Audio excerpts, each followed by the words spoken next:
Hey everyone, welcome to the wildest Halloween show. We've just had the ridiculous plot.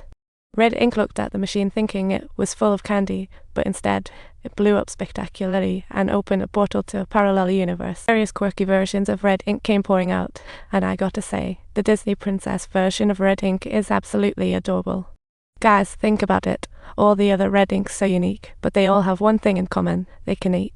At Springdale's buffet, everything besides the salad has vanished. At Hackerburger, all the meat was gone, so they had to substitute with whatever they could find, and it wasn't until Marky saw the news that he realized what was happening. Turns out there were so many versions of husbands cheating out there, so Marky rushed to find the artifact to explain it all to the dads. Once a hole was blown in space-time, letting red ink from other dimensions in. Flanders next door realized it was the parallel universe's fault. No wonder things felt so familiar. This bunch of red inks had Marky pulling his hair out. Marky was like a little pig, gorging himself, not realizing he'd have a headache come bedtime, but these red inks probably wouldn't last. Lisa urged everyone to rush to the nuclear plant, send red inks back, or face annihilation. The little monkeys were quite reluctant, but Bobby stopped them, saying confidently, "You can't destroy the portal." Bobby planned to use the portal for cheap labor. Red inks were not scared. 6 vs 1. You want to roll solo? He summoned other versions of himself, and all of them were the little monkey's arch-enemies, the dark sides of Bobby looking eviler than the last. There was even a version of Smith who turned out to be Bobby's boss, so how could he keep this evil bunch around?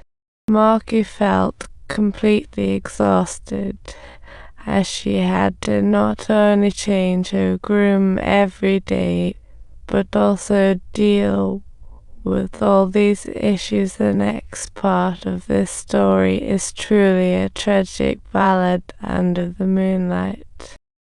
Today is Lisa's 9th birthday party, and I better watch out. Something crazy might happen. You know, the butterfly effect. However, Lisa doesn't seem too thrilled about it. She's just not happy. Seems like she's disappointed with the world. She's just not happy now and isn't sure what to say at all. Luckily, today Lisa isn't so easy to take down. She's back at this moment, starting the loop all over again, a classic plot twist. She's thinking, at least she can find a scapegoat, otherwise it'll be a non-stop bash. Hope she didn't mistake gas for brakes. Nye intended to talk to Lisa, but failed to start. Suddenly there was a loud bang, no words. Lisa's back in her cozy little shell. Killing me will only give me more experience. The creativity of the Grim Reaper is endless. This time, I couldn't wait any longer.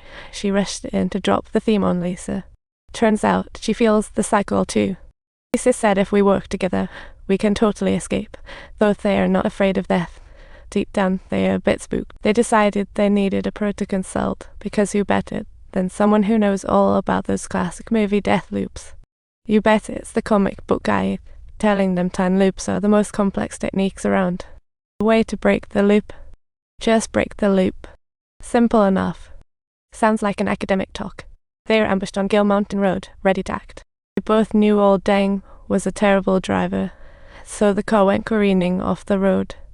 They physically convinced Gill and smashed that loop, breaking free into the real world. After a day like that, they felt like they had lived several lifetimes. Lisa exclaimed, "I used to be such a diva, picky about everything, but seriously, no day is perfect." Lisa pondered, "Is my mindset the reason I'm stuck in this loop? It feels like a daily repeat. In the end, it's the closure of the loop. Perhaps that's the key to breaking free." The truth is, everyone around lives are pretty similar, life either entertaining or boring. Whether it's fun or not often just depends on how you see it. There's no shortage of issues in life, so don't point fingers. If you keep a good mood, you could be smiling all day long, without a care in the world. Pessimists love overthinking meanings, but too much of that just makes life boring. Honestly, we don't need to overthink sometimes, just blindly believing is all you need. You gotta believe everything will turn out alright. If you liked the video, don't forget to hit that subscribe button.